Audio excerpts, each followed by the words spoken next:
Hi everyone, we are Tweet Games and this is our playthrough for Legends of Void. The game is already set up. For rules you can look at our autoplay video. This playthrough is based on our prototype. In the final version all the boards, lumen, seraphs, players will be dual layers, as well other material will be improved. This playthrough is to give you an idea of the game flow. Lumen is in Nimali. Lumen rating starts at 13 and I'm used to play green. Here are the blessings.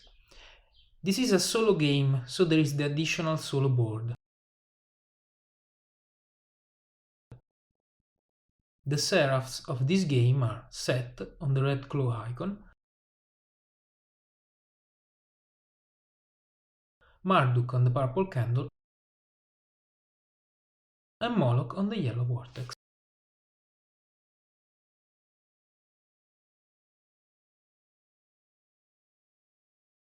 I will play the Tortuga faction. It starts in area. Place marker on the starting stronghold and gain the stronghold bonus, 1 hero resource. Tortuga starting income is 16 gold and 3 gold production. Silver cubes are worth 5 resources, while copper cubes are worth 1 resource. They are used for every type of resource. What silver and copper cube represent depends on where you place them.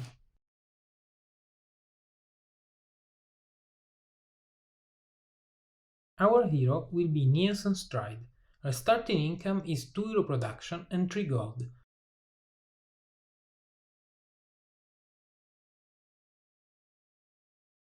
She travels at 3 and fights at 1.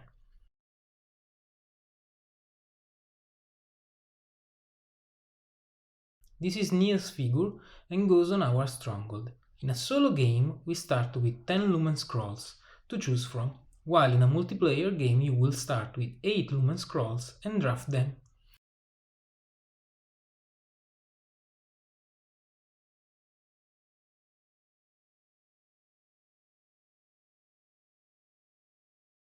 Also, we have 5 gift scrolls to accelerate our start. In a multiplayer game, you will start with 4 gift scrolls and draft them.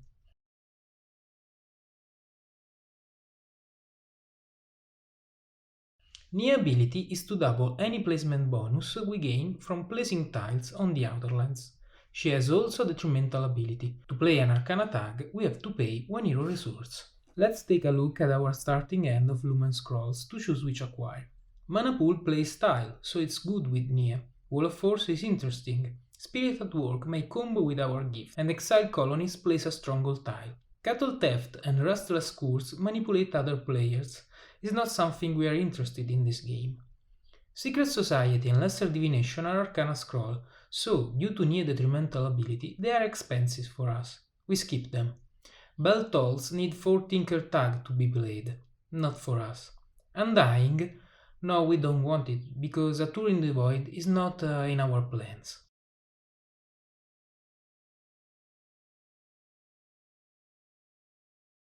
We keep 4 Lumen Scrolls, each cost 3 gold to acquire to our end, so we spend 12 gold.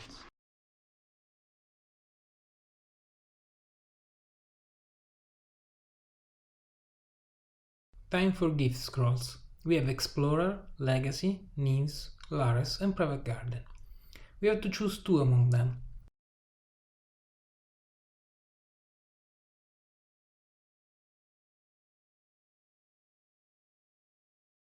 First one is Lares.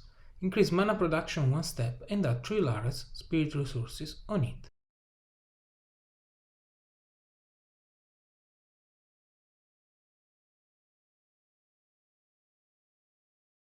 Then we play Private Garden. Place a vitae on a mountain next to a stronghold.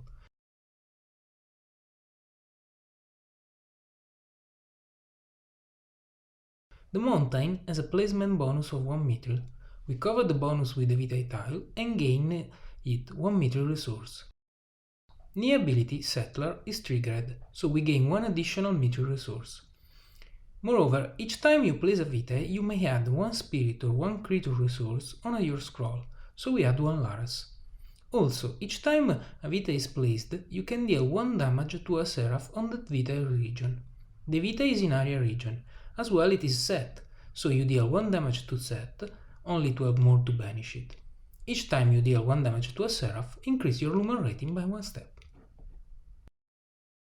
After the gift we perform the production. We get 14 gold for our Lumen rating, plus 3 more gold for our gold production. Total 17 gold, 2 hero resources, no mithril, and 2 mana resources. Last step of setup is to choose a Lumen Blessing. We take the creature 1 and gain 1 gold and 1 Genasi.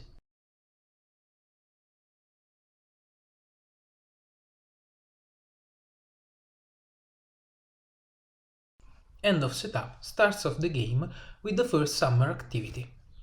First action, we spend 1 hero resource to travel by 3.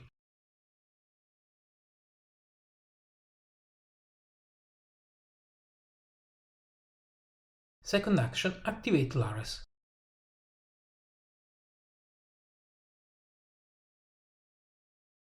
We exhaust them by placing one of our green marker on it.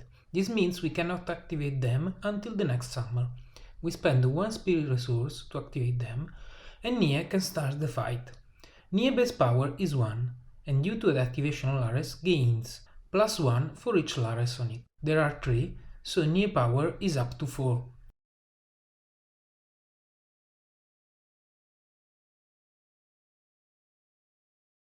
Set armor is 5, so we spend 1 additional hero resource to gain 1 power, and now Nia power is at least equal to set armor, 5 against 5. But we also need to pierce set armor, which requires 1 Genasi resource. We spend it, and finally we deal 1 damage to set, and increase our Lumen rating by 1 step. As usual, we reach 15. In a multiplayer game, after 2 actions will be the turn of the next player, and after a full round table the action will be back to us. As we are in solo, we keep performing 1 action after the other. We spend 1 hero resource to travel again, just 1 step, to reach the area with a mana bonus. Then we play Mana Pool Scroll.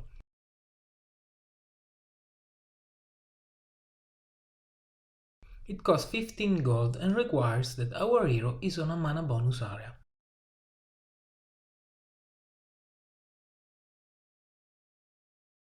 It has a Tinker tag and an Enchant tag. We spend 15 gold and place the Mana Pool tile, a special tile, over that area.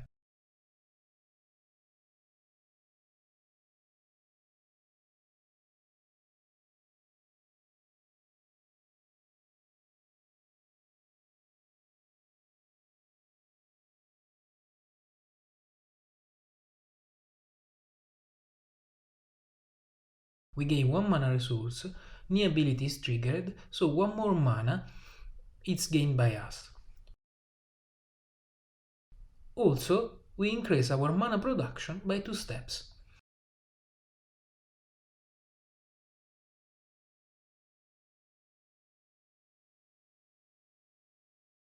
Then we play Wall of Force. It costs 7 gold and requires that our hero is next to a portal, which is. So we seal it, flip it, place our marker on it,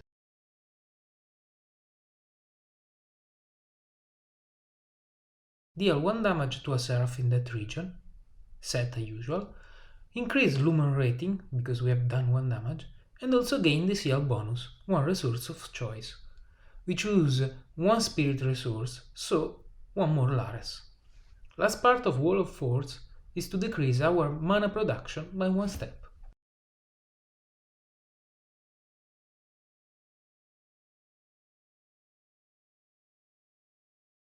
We have nothing more to play for this summer, so we end it. Return our Lumen Blessing and take a new one. We have to take a different blessing from the one just returned. We opt for the Witchcraft Blessing. Time for Autumn Harvest. First, we activate the mana cycle. Dark Matter resources become Genasi, with a ratio of 1 Genasi for each couple of Dark Matter. Then each mana resource converts into 1 Dark Matter. Then we produce 3 steps of gold production plus 16 from Lumen rating. Total 19 gold.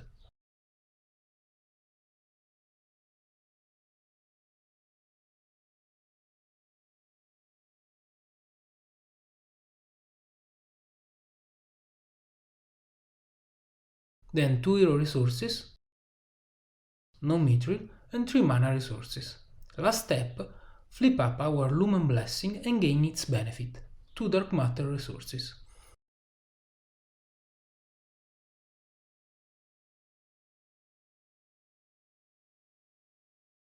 We also reset all exhausted scroll. End of autumn, time for winter, time for the void. Draw the first event from the void deck and apply it. Only one event is drawn for each winter, no matter how many players you are. It is a Seraph Curse event. The active Seraph is the one with the yellow vortex icon, Moloch. First step leaves a portal behind. Then, the second move is performed after a double clockwise spin. Moloch makes the double spin and then moves, leaving a Nihil behind.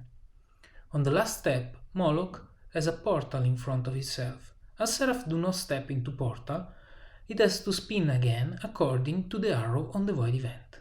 This one is clockwise. So it makes one spin, find an accessible area in front, and perform the last move, leaving a Nihil behind. End of the Seraph move. We resolve the second half of the void event. Active Seraph perform its course.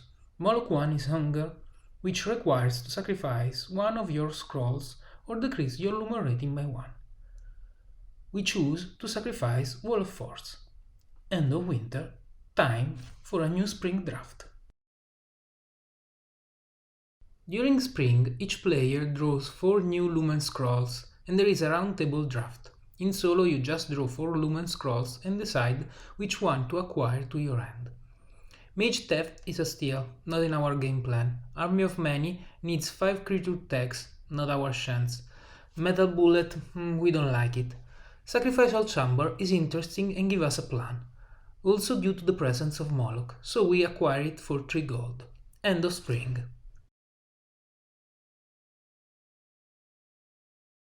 First action of the summer, we activate the Tortuga ability. Spend 7 gold to acquire 2 resources of choice, any combination. We spend the 7 gold, exhaust the Tortuga, and we choose to acquire 1 Genasi and 1 more Lares. Tortuga are the trader of the Outerlands, so give them some gold and they will know how to access to what they need.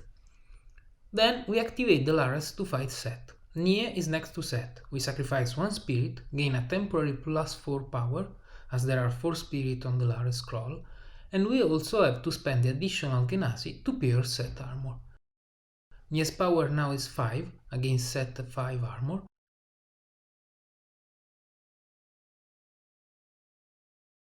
So we deal 1 damage to it and gain 1 Lumen rating.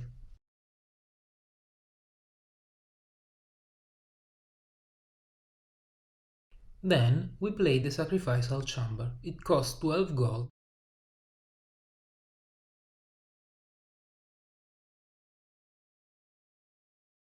And requires the sacrifice of a life scroll, which we have in the form of a private garden. So we sacrifice the garden. We also can remove 1 creature from another player. In solo we have a retired player from which we can remove and steal as much as we want. Then we increase our mana production by 1 step. Sacrificial Chamber gives us a unique ability. Each time we sacrifice a scroll, including the one to play it, we gain 1 dark matter. So let's get one. Next action, we spend 1 hero resource to travel. We move near a Nihil area because we want to perform the standard action Scorch a Nihil. Spending 7 dark matter, we restore the Nihil into a Scorch area, which is a sort of a desert. Flip the Nihil tile to the Scorch side, place our marker on it, deal 1 damage to a Seraph in the same region, as it doesn't like we remove the Nihil. As usual, increase our Lumen rating. Gain the Scorch bonus, which is 1 meter resource. We are done for this summer, so return our blessing and take a new one.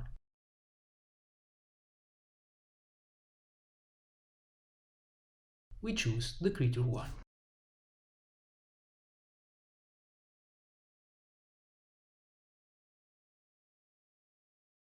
Autumn Harvest, restore all scrolls and defection. Activate the mana cycle, we'll still have no dark matter, so we skip this part.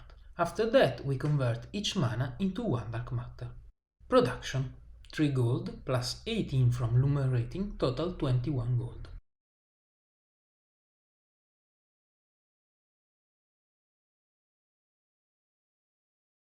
Two hero resources, still no mithril production, and 4 mana resources. Flip up the Lumen Blessing, gain 1 gold and 1 Genasi. End of Autumn Harvest. Winter time.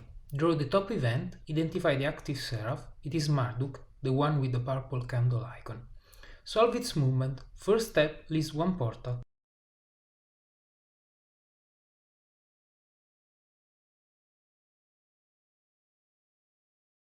Then spin clockwise, 2 steps more with Neil behind itself. Then solve second half of the event. Marduk curses you with its blue storm. You spend 2 mana in order to avoid a decrease of your Lumen rating. End of the second winter. We have to banish all the 3 Seraph before the beginning of the 10th winter, or the void will devour us.